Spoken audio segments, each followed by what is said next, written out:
Women of Wyoming Then and Now is brought to you by the Wyoming Historical Society and supported in part by a grant from the Wyoming Cultural Trust Fund, a program of the Department of State Parks and Cultural Resources. This program features unique female perspectives on events, themes, or narratives related to state history. We, the host, believe that one woman's action toward a better future can result in a greater legacy that inspires and equips many generations of women to come. Welcome everyone to Women of Wyoming Then and Now. I'm today's host, Janelle Molony, an author and historian. I am so excited for the guest that we have today. With me is my co-host, Leslie Waggener, an archivist at the American Heritage Center. And our special guest today is Brie Blasi, with the University of Wyoming. She is a public historian who has done some very extensive work on a special community right here in Wyoming. Hi, everybody. I'm Brigida Blasi. I also go by Brie, which sometimes is easier. As Janelle said, I work at the American Heritage Center, and my title is Public History Educator. Before this, I worked for about 15 years in museums, doing mostly family and local history, so a lot of genealogy history, and getting to know a lot of the communities in Wyoming and other areas. I'm originally from Wyoming, so I have a special connection with the stories that I tell here, and I just love to keep digging into them. So I'm very excited to talk to you today about some of my research. Brie, I'm just so happy to have you talking about your research because I think you're pretty unique. Am I right in saying that you're pretty unique in especially the study of Black history in Wyoming? There are a few other people who study Black history in Wyoming, but my work is the first work that's ever been published on Black coal miners in the Rocky Mountain West. Okay, there is a fascinating topic. I'd like to start out by talking about how you got interested in Black history in Wyoming, and then as well, what you might tell us about the history of Black coal miners in Wyoming. Yeah, so I became interested in Black history kind of just through my everyday work in a small museum when I was the curator of the Sweetwater County Museum in Green River. I actually started out by just looking for some photos to share on social media for Black History Month.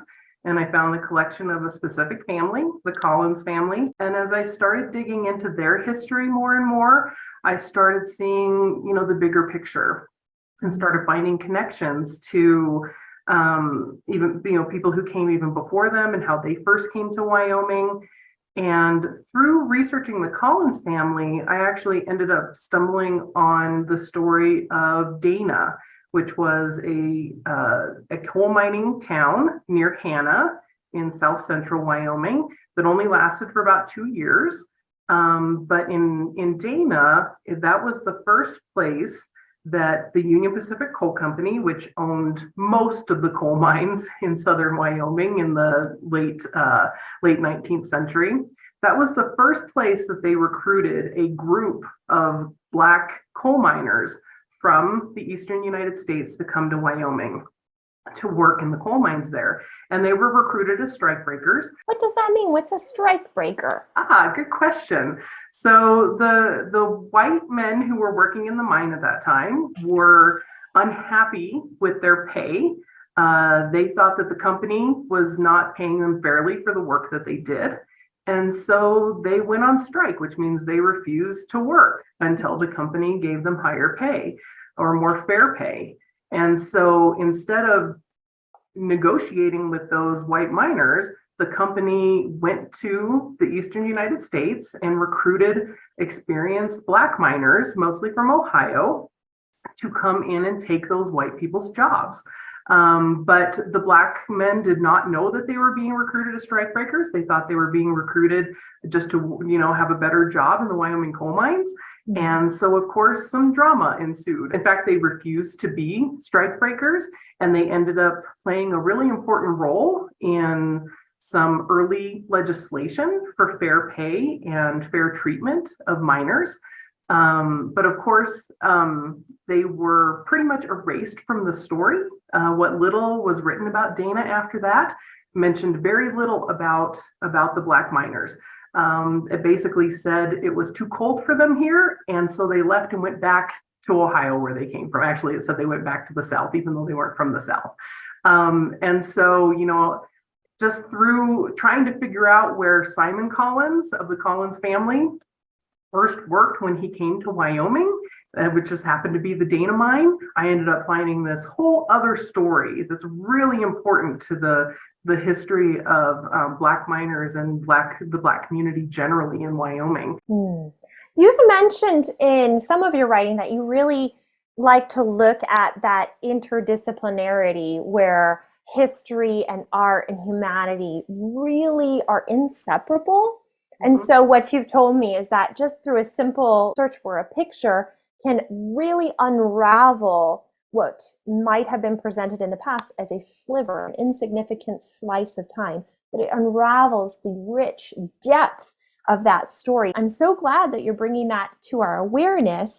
It seems like the opportunity that was presented once it was recognized as being a little bit more conflictual than thought through, dissolved right in front of their eyes. Thanks for getting into that and helping us to correct perhaps the way we've presented information in the past and how much attention we've even given to this subject. I'm curious, Brie, the reception of these Black coal miners when they arrived in Wyoming, did you get an impression of what that was like? And then you mentioned the importance, even legislatively. Mm-hmm. Can you talk just a little bit about that? Sure. Their initial welcome was actually extremely friendly. There's newspaper articles of them stopping on their way to Dana and spending the night in Laramie. And the town basically threw a party for them. And they went to one of the churches and sang gospel songs with the congregation. And you could tell people were very inquisitive about them. Of course, there were Black people in Wyoming before this group, but this was probably the first time anyone in Laramie saw a group of 200 miners and their families, of course. They came with their wives, their children. So a group of about 200 people that all looked very different than most of the people who were living in Wyoming. So for the most part, they were very welcoming and inquisitive about the folks. Who asked them lots of questions and were curious about where they were going and what they were doing. But then, of course, it was a little different story once they got to Dana, because in Dana, they were, again, there as unknowing strike breakers. So they did not have quite the welcome that they received in Laramie. But after a while, they were able to tell the community, and the newspapers also reported this, that they were union men themselves. And so they did not want to be strike breakers. They did not, some of them, in fact, just turned around and left. They didn't want to be part of that. They went back to Ohio. But then the ones who did stay, like I said, fought for workers' rights. So not just theirs, but also the white miners that they, were supposed to replace. But it seems like at first they got a relatively warm reception. They created a really vibrant community in Dana. They had at least one church congregation. There was a baseball team. But of course, that's always peppered with racism from the time. Rather than the company making themselves look bad, they wanted the miners to take the blame for causing, unrest. So they were very much scapegoated in the press. But soon after, the Dana mine shut down, and the Black miners were sent to other towns to work, mostly Hannah and Rock Springs. And so their story just kind of got erased after the legislation was passed. And basically they didn't feel, those in power and those writing the stories didn't feel like that story needed to be told. Wow. So what you've shared with us so far is already a major impact on the history of Wyoming. And so I want to I want to give you a chance right now to tell us where your heartbeat is in that, of what made you, once you discovered this, what made you pursue this story? Well, I'm a public historian. I'm not an academic historian. And so I always look at things from a family perspective, a personal perspective, a local perspective. I always try to see that there are many stories out there. There's not just one truth. But because I always approach things from, like I said, from sort of a personal perspective, I try to see people as individuals. And one thing that really bothered me about the Dana story was that none of these people had names. They were always just a group of Black men. And sometimes the women got involved or were included, but mostly it was Black men and just an anonymous group. And so I started tracking down, based on some of the names in a single time book I found from the Dana mine, where they would write down their hours and how much they got paid. I started tracking down some of the names, and I tracked down some descendants of some of the people who worked in the Dana mine. Awesome. Yeah. And they had photographs, and I was able to, through their help, because and these were women. The women are oftentimes the keepers of family stories, the tellers of family history. And so even though we usually have more information on men's lives, oftentimes it's because women kept those stories and women told those stories. So the way that I was able to identify some of these men is because their granddaughter, great granddaughters had images and had family stories. Otherwise, they just would have been a name in a book that probably never would have been connected with any larger story. It's also very important for those family members that their stories won't just die with them. They're really a part of the bigger narrative now, and it's almost common knowledge now that this was an important part of Wyoming history. Where a few years ago when I was first researching this, I had people, adamantly argue with me that there was ever a major or significant Black presence in Wyoming, and now it's more or less common knowledge. So that's, to me, amazing. But again, it would have been impossible. It would have been kind of a boring story, or kind of a short story, if I didn't take that extra step and dig up these family stories that these incredible women kept. And Brie, I'm just thinking about, someone who's studying this type of history in Wyoming, where it's not the dominant narrative, I'd say the white narrative in our state. What would you recommend that they start? For example, maybe someone's looking at the Hispanic community, even migrant labor that was so important, especially in the Bighorn Basin.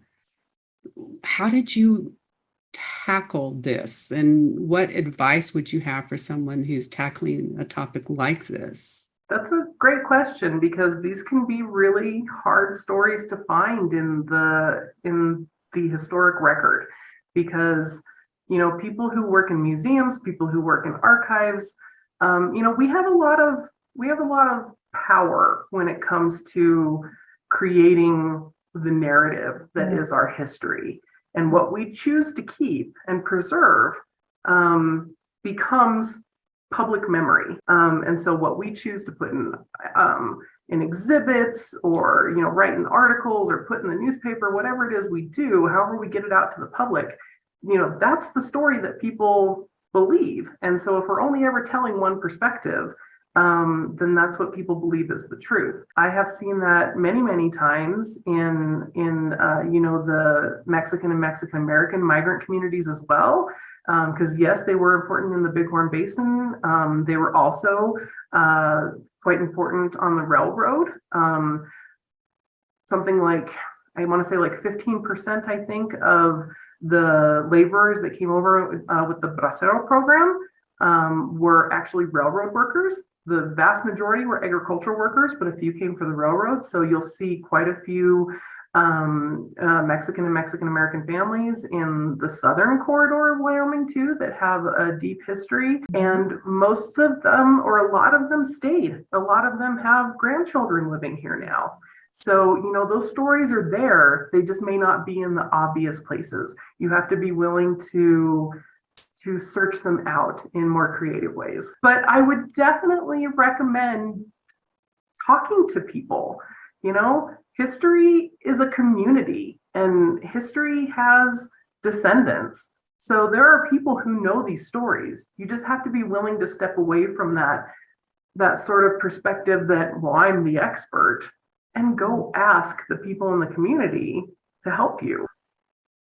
That is such a real challenge that we face as historians, that sometimes the perspective that would help either edify or truly corroborate the findings that we think we have, they're not there for us.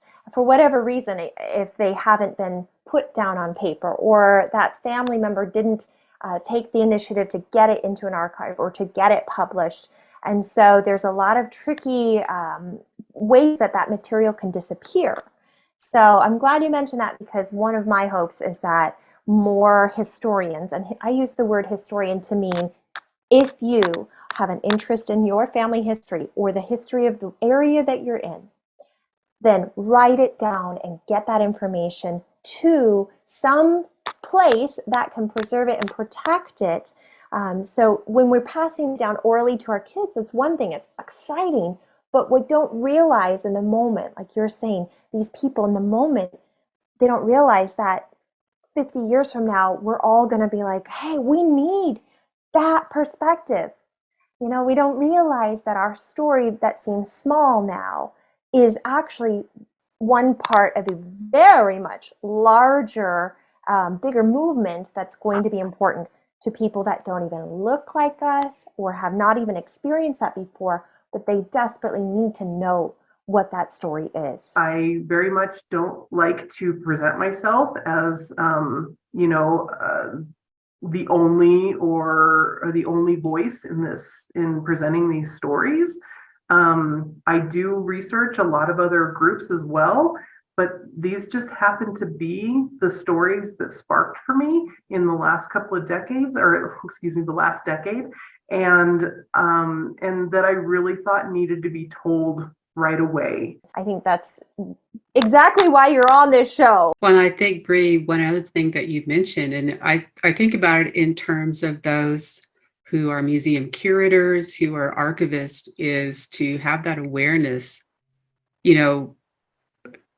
Would you say we're curating history by what we collect?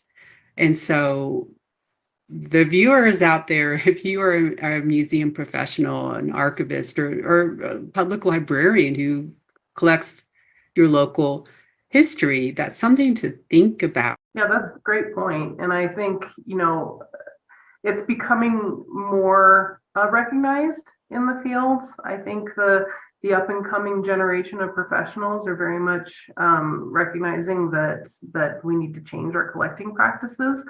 But in the past, museums and archives were very much seen as, these temples of knowledge on the hill, these elite organizations. And so a lot of people, particularly from underrepresented communities, didn't offer to donate their papers or their artifacts, because they didn't think these organizations would be interested. So it's up to us. It's very much up to us as, the professionals, and also as anyone who loves history and goes out and talks in these communities or talks to people in these communities and gathers these stories. It's up to all of us to make sure that we're telling our local museums that we think these are important stories, and archives too, that we think these are important stories and we think these need to be collected. And so, yeah, it's important. Whether you're a professional or whether you're a community member, you have a voice in what stories get told and what's important. So it sounds like when we stay silent, we are implicating or enabling that the narrative is fine. So we want to be careful with that. Yeah, I agree with you. So in this exploration, you are making big corrections and learning from it as on a personal basis, which I think is also really exciting, because sometimes we have to research things that we don't have that personal connection to. But in this process, you gained that connection, you gained a relationship with the humans behind the census records and the, payroll logs. So I think that's really important for us to remember, that the pieces of paper in the past have heartbeats behind them. I'm curious for you, Brie, how do you hope that your contributions so far will be interpreted in the future? It's funny that you put it that way, because that's, I think, the greatest thing that we can do, particularly as women, is to mentor and encourage the next generation to be like creative and brave in the stories Yes. they tell. Brave, exactly. Yes. I hope, like you were saying, that very soon we will begin to hear from those descendants even more, that with the baseline that you've created, that next generation will be able to find even more. I mean, imagine where technology is going and the things that we can find in the future. What can they do when they're being launched by the support structure you're providing through your preliminary research? And truly, all research is preliminary, because all we can keep doing is discovering more and more and more every single day. I'm just glad there's researchers like Brie out there who are uncovering a part of Wyoming history that we may not know otherwise, that challenges the dominant narrative, I suppose. I just applaud anyone who is telling that story and getting that story out there. So thank you. That is all the time that we have for today's interview, but there is so much more to be learned when we take a look back, whether that is into our personal history or to the history of those who are around us. Hey, what city do you live in? Let's pick a story to unravel from that location, just like Brie has done. And you just don't know how far that story will take you, or how far it will launch the next generation. At the end of the video, we'll include links to those resources that were mentioned today. It was a pleasure meeting you and hearing your story and hearing your passion and hearing how serious you are about making sure that the whole story is told. Well, thank you so much. Okay, ladies, we'll see you. Okay, thanks, Brie. Thanks, Janelle. Bye. Bye-bye.